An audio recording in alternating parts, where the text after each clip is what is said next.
On the news tonight, National Industrial Court of Nigeria orders suspension of ASU strike. Kwara State government disburses grants to women petty traders. Nigeria joins the rest of the world to commemorate International Day of Peace.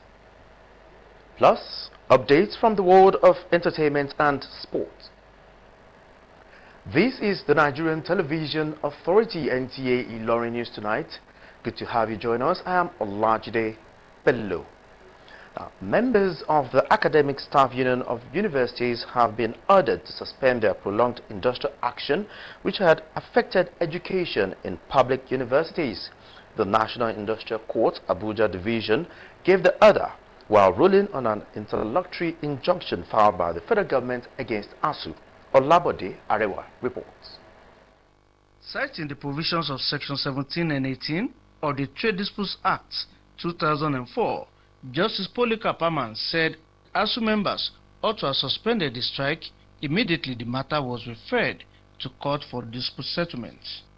In dismissing ASU's arguments, the court observed that reasons for the prolonged industrial action were less important than the irreparable damage it is doing to the education sector. It recognizes the fact that without education, there will be no rule of law. I thank the judiciary for saving educational development. What has happened is that the past 7 months,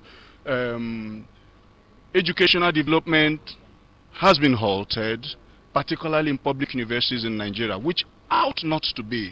As per the next action, there are quite a number of options open to the union. We will study the ruling with the legal team, and then we will adopt the most appropriate option. Meanwhile, Justice Polycarp Aman has ordered that the case file be returned to the President of the National Industrial Court to reassign to a substantive judge, as Justice Aman is a vacation judge. No date has been fixed for hearing of the substantive matter. In Abuja, Olabode Arewa, NTA News. Meanwhile, the Speaker, House of Representatives, Femi Gbajabiamila, has invited some top government functionaries to a meeting with a view to resolving the ongoing Academic Staff Union of University strike. Gbajabiamila made this known after a 5-hour closed-door meeting between the leadership of the House and ASU in Abuja. Those invited are the Accountant General of the Federation, the Auditor General of the Federation, the Director General of the National Information Development Agency, and Executive Chairman, National Salaries, Income and Wages Commission. He said that government officials are to appear on Thursday, September 22, to finalize negotiations for the agreement to be forwarded to President Muhammadu Buhari for approval and implementation.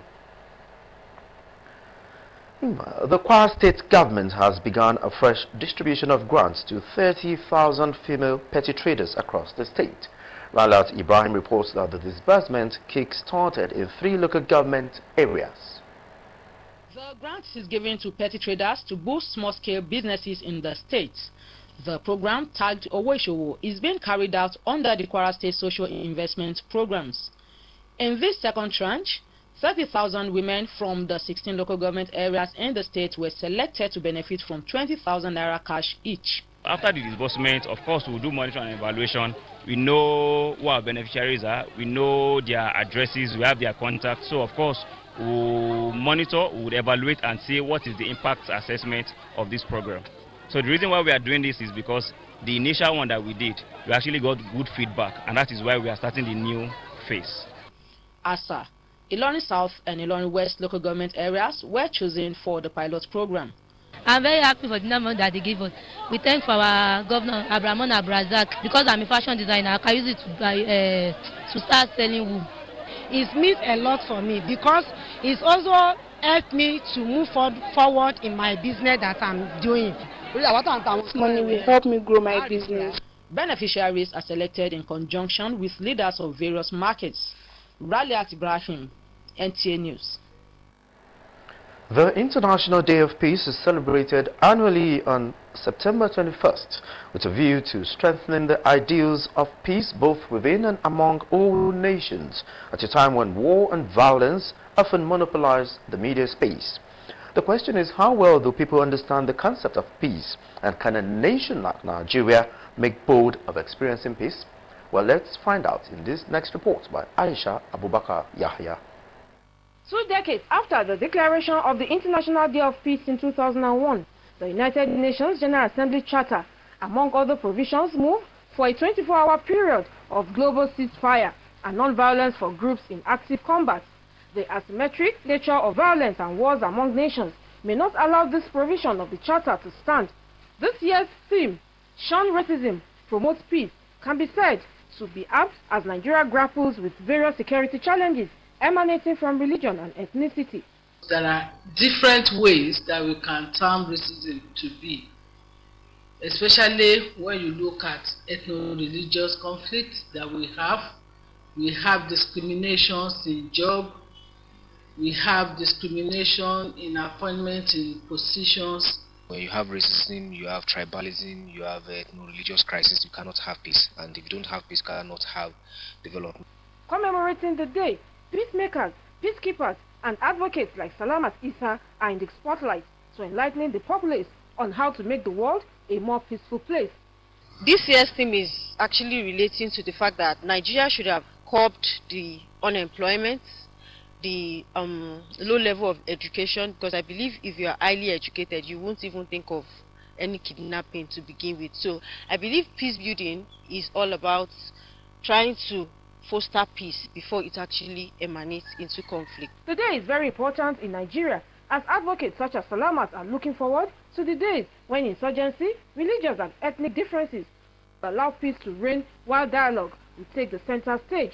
For peace to be available in a particular country, there has to be, equality, there has to be good governance, there has to be a lot of things like justice and all that. So all these are lacking. We have so many conflicts around the country that will not allow us to say that there is enough peace in Nigeria. If our leaders get it right and the followers also support the leaders, I think we should be able to achieve it, all things being equal.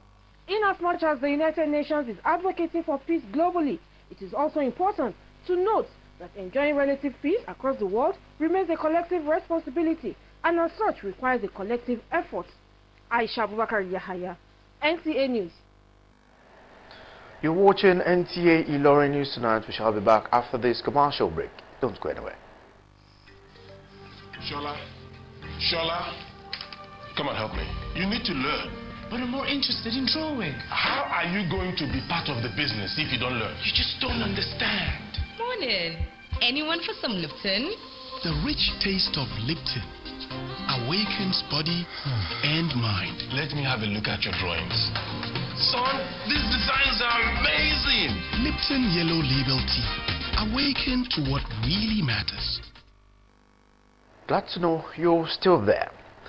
President Muhammadu Buhari has appointed Mr. Salih Abdul Hamid Dembos as the Director General of the Nigerian Television Authority, NTA. The Minister of Information and Culture, Lai Mohammed, announced the appointment in a statement in Abuja on Wednesday. The appointment is for a tenure of 3 years in the first instance. Until his appointment, Mr. Dembos was Executive Director Marketing of NTA. A professional marketer, born August 27, 1960, Mr. Dembos holds marketing degrees of Kaduna Polytechnic and Ahmadu Bello University, Zaria. One-time national president of the Radio, Television, Theatre and Art Workers Union, RATAU, his career as a media professional spans over 30 years. He served as general manager of 2 NTA stations, Lokoja and Kano, and as zonal director NTA Kaduna, among others. Rehabilitation of road infrastructure has been one of the major priorities of the Kwara State government, but all efforts in this regard seem to be yielding little result, as many roads within Ilorin metropolis remain in deplorable conditions. Mohammed Hassan has an update on the deplorable state of some roads in Ilorin and its effect on the people. Good road network is needed both on the highways and within the metropolis to ease mobility. Such infrastructure is, however, not being enjoyed by residents of various areas of Ilorin, the Kwara State capital, as many roads are in bad condition. Bibire Ajakwe Road, Adewole, for example, is in dire condition, with residents grounding under the inconveniences caused. Ibrahim Abdullahi, a shop owner at Bibire Ajakwe Road, Adewole, laments low sales as a result of road users avoiding the routes. Sometimes when the rain maybe middle of the night, whatever that we have done before the following day, it will have destroyed. Other roads such as Osiri, Estate Junction, Open University areas of Ilorin are also in deplorable state. I was with Minister of Work several times. See, this was we have been suffering here every year since 2012. We have the government to help us. When one person is passing along the road, then the motor wants to cross, want to dodge the gallop, and now cause accidents. I'd advise if the government can do it, it will be better for the betterment of the environment. Residents and road users are optimistic that fixing the bad roads will not only go a long way in boosting socio-economic activities in Ilorin metropolis, but also save residents from spending their hard-earned income on repair of their damaged vehicles. Mohammed Azan, NTA News. And now to the entertainment industry. Nollywood actress Genevieve Naji has got her fans excited and hopeful that she would return to the screen soon. Richard Eliza has details of these and more from the world of entertainment. Nollywood actress Genevieve Naji, after her absence from the social media, has given fans reason to returning on screen as her movie Lionheart made a casting call on the official Instagram account. Meanwhile, Nollywood actor Yemi Sholade has dedicated a beautiful post to his darling wife on the occasion of their 16th-year wedding anniversary. The doting husband shared an adorable video on Instagram that featured photos showing their transformation over the course of the years. In the caption, Sholade appreciated his wife and mentioned how she has shown him what it means to be in love. Nigerian actress Regina Daniels has joined other Nollywood stars to celebrate actor Mike Ezunwoye as he clocks a new age today. Regina took to her Instagram account to share some cute pictures of her and Mike, who she called her uncle, while applauding him for always supporting her. Rachel Olaizon, NTA News. Sports. Serie A league leaders Napoli have been handed a major boost after reports emerged that Nigeria international Victor Osimhen would be available for the club's next UEFA Champions League match against Ajax on October 4th, 2022. Fumilayo Familone has more details on sport tidbits. The Super Eagles striker sustained a hamstring injury in Napoli's 4-1 battering of Liverpool in their Group A opening game of the Champions League September 7th, before he was replaced just 4 minutes to the end of the first 45 minutes. The initial report suggested that the 23-year-old will be out for 3 weeks. However, the former Lille forward has missed Napoli's last 3 games before the international break and automatically has been ruled out of Nigeria's international friendly against Algeria on September 27, 2022. Meanwhile, Leicester City star Kelechi Iheanacho has become the latest player to join the Super Eagles camp in Constantine, Algeria, ahead of the friendly match against Algeria this Friday. His arrival took the number of players in camp to 22 players. Former UFC welterweight champion Kamaru Usman says many people got it wrong when they think that Leon Edwards was lucky in their fight. In what was arguably the upset of the year, Jamaica-born Britt Edwards ended the reign of Usman in the UFC 278 main event last month. Fumilayo Familoni, NTA News. And up next is the weather forecast for September 22nd, Thursday, 2022.